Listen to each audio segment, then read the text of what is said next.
Hello guys, samahan nyo kami pumunta ngayon ng SM Mall of Asia dahil ngayong araw ang disembarkation ng Route 2. So ayan, 9 AM pa lang bumiyahe na kami from Porac to SM Mall of Asia. Monday ngayon guys, and dahil traffic din kaya inagahan na namin pumunta. So time check, mga 11:15 na rin kami nakarating ng SM Mall of Asia. Naghanap na rin kami ng parking area dito sa My Vikings. So after namin makapag-park, ayan, naglakad-lakad muna kami and pumasok na rin kami ng SM Mall of Asia and hihintayin namin yung mga nagdi-disembark. Pagkakyat namin guys, tanaw namin si Costa.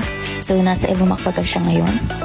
Pagdating namin dito sa tapat ng Jerry's Grill, meron ng mga dumatating na shuttle. Ayan sila guys.